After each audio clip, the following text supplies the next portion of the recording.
A cat's made a miraculous recovery after it survived a 4.5-hour drive from Auckland to New Plymouth, trapped in the grille of a car. The cat lost some of its claws and was suffering from hypothermia after hanging from the grille for the 360-kilometre trip. Jackie Poles-Smith from the North Taranaki SPCA told me while the cat was making a good recovery, they were no closer to tracking down its Auckland owners.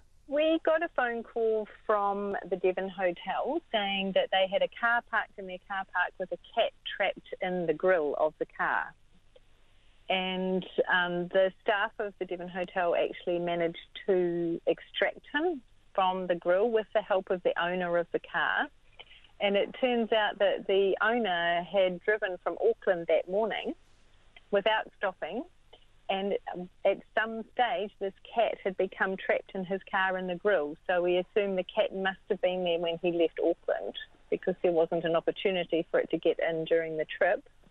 And this poor cat has literally clutched onto the grille of the car for a good 4.5 hours drive down to New Plymouth.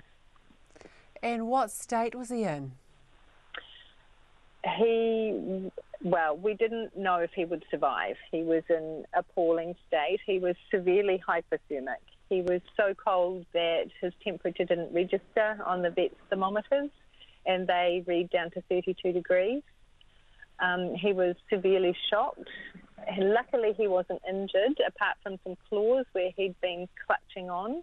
And luckily he got himself jammed enough in the bottom of the grille that when he was too weak to hold on anymore, he didn't fall off. How does he get treated for the hypothermia? Does he get a little foil blankie like a person does? He got thermal heat pads. So he was on heat pads, he had heated IV fluids, he had lots of rugs and hotties on him, and literally physically just warm him up. That first night we still didn't know if he was going to pull through, but by the next day he was making really good progress. What about the owner? Has he got any idea who the cat could belong to? No idea at all. He didn't recognise the cat at all from around his neighbourhood, had never seen it before. And what sort of response have you had from people since you've sort of put the cat out there and asked to find out who his owners are? I'm just going into work now to check and see if we've had any new news, but we've had lots and lots of comments on our post, lots and lots of people sharing the post trying to find this kitty his home. And he's such a friendly, lovely, smoochy cat. We're just so hopeful that we'll find his owners. As you know, we're a radio show. A lot of our listeners are via the radio. Can you describe what he looks like? Yeah, he's a lovely grey and white cat. He's fluffy or medium haired, got a lovely big fluffy tail, very, very friendly. He's too pretty to be a boy actually. He's a very pretty boy with quite distinctive white and grey markings, so his owners would know him if they saw him. They can check our Facebook page, North Taranaki SPCA, to see photos of him.